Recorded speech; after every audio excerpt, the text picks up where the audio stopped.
So I made a video called The Power of Buying One Gold Sovereign per Month, and that was a couple of years ago now. I have now got an update for you. So this is the original spreadsheet that I made. I'm going to show you a bit more detail in a minute. I'm going to show you what all the figures mean as well. And here we are, 7 years on. So 1, 2, 3, 4, 5, 6, 7. That is 7 lots of 12 sovereigns, representing one sovereign per month. And that is for 7 years. So the principle of this is the same whether you are buying 10th ounce gold coins, whether you're buying 1 ounce gold coins with dragons on them, or whether you're buying Sovs quarter ounce. It doesn't really matter. You know, the principle is the same. If you're buying the same coin over and over again, then this is just to give you a good overview of what will happen. Equally, if you're buying half sovereigns, just the same. I'm not buying a half sovereign every month specifically, but here we are. So in terms of the numbers, over 7 years of buying one sovereign per month, you would now have 84 sovereigns. So that is what you see here, plus one extra over here, which is the first one of my 8th year, if you like. So I started buying in early 2018. So I started this from March.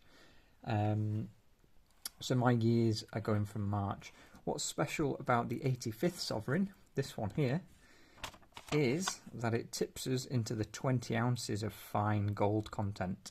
So a sovereign is 0.2354 fine troy ounces of gold, and therefore we are 85 and just ticking over 20 ounces. So yeah, when I first started, I made this little table here, and basically the first sovereigns were costing around about £230. Now there were some months where I didn't buy a sovereign, maybe I bought something else, and I wasn't sort of actively stacking throughout 2018 and 19. So what I did here is I extrapolated some numbers from the price charts, and I basically charged like a 3% premium. So I worked out what the spot price would be, divided it by 0.2354 and times it by 1.03. That gave me a 3% premium. So on the months I didn't buy a sovereign, or if I only bought sort of high premium sovereigns, then I've added those in. And so most of these are real figures, some of them are just extrapolated.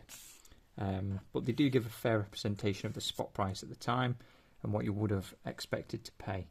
Now, these are some of the more recent updates, and an asterisk on October 2024, as that is when gold broke over £2,000 per ounce. And interestingly, at £2,000 per ounce, the intrinsic value of sovereign is £470. And at £500 per sovereign, we are at 2125. So we have breached that as well. Now, in this chart, I basically got the annual spend, I got the total weight, intrinsic value, fair value, which the fair value is like a 3% premium, what would be if you were selling on the second-hand market at the time. Recently, though, we have seen some more competitively priced coins with the prices being higher. Dealers are lowering premiums, and so are private sellers, so ignore that for now. Average cost is the cumulative average cost throughout the whole lot. So obviously you'll see it goes up over time, as does the gold price. And then the important one is total spend and equity. So equity is basically, you're not actually selling the gold because it's still here, so you're not realising a profit. But if you were to sell it at the current spot price, then that is what you would have. So here we have the updated numbers. And like I say, the current spend on this pile of, it's not this exact pile, I do have obviously more sovereigns. You'll see it on the channel, but the exact spend would be around about £28,882, or about $35,600 if you're in the US. So that is to acquire the 84 sovereigns, bought around about one a month. In my sort of real figures, sometimes I buy bulk sovereigns. I normally don't just buy one single sovereign on its own. I normally buy multiple, but I have perhaps gone a little bit over the the one sovereign a month, but this is what we're working on here. And the idea behind the 1 sovereign per month was to make it achievable, something that most people can do if they, have a bit of a stretch, maybe make some cutbacks here and there. If that's, like I say, if that's dead easy, you can obviously go carry on with your 1 ounce coins a month. Whatever it might be, it doesn't matter. That's not the important message of the video. If you need to go to halves or whatever, that's fine too. So it doesn't really work so much if you are buying coins that don't associate to spot price much. So if you're buying like really high premium coins, collectible pieces, numismatic pieces, then it's not really going to be that relevant, I don't think. But yeah, going off our numbers here, we have an average of £344 per sovereign, which, when you think about that now, the current price for a sovereign is, where have we written it down? No, we've not. So at 2,200, the average price for a sovereign is over £500. We're talking like about £18 per sovereign. So I do have that written down here. So at £2,200 spot price, the average would be £518. So if you were to just sell all of them right now, obviously some would be bigger profits, some would be smaller profits, but the average profit would be £518 minus 344. So about a 50% profit on each one on average. Some nearly doubled and more, some are obviously a small percentage up. So in dollars on the right, the average is about $424. So they are just under a quarter ounce of gold, but good luck finding any on the market at that price at the moment. So the value at the moment is based on a 2,200 spot price in pounds or 2,700 in dollars. And so about £43,500 worth in this little pile here, not including those bits off to the side.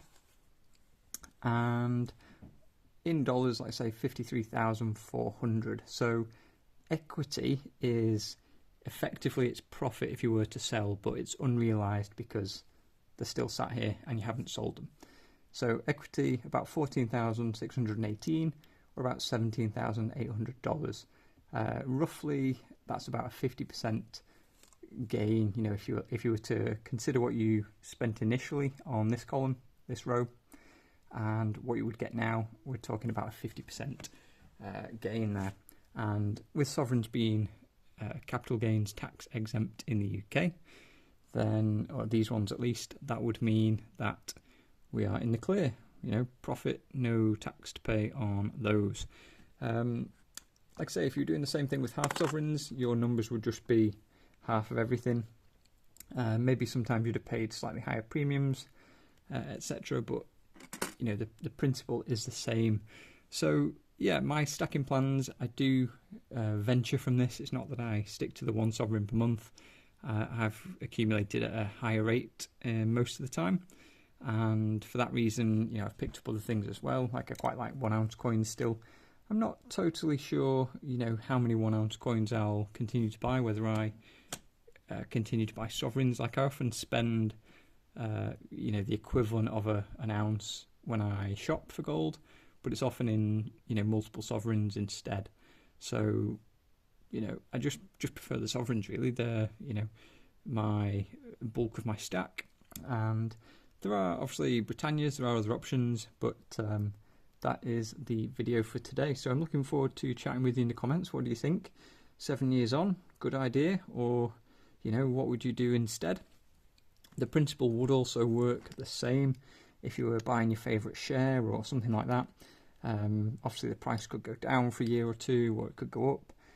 Who knows? So that is the 85th sovereign, which would tip this whole stack into 20 troy ounces of gold. So not an achievement to be sniffed at, but it was done without stretching all at once. It was just done by gradually adding over time and just gradually ticking away. So maybe you're starting right now, maybe this is your first sovereign, maybe it's your first year, maybe it's your first month, maybe, like I say, you're doing a different size of coin, that's fine.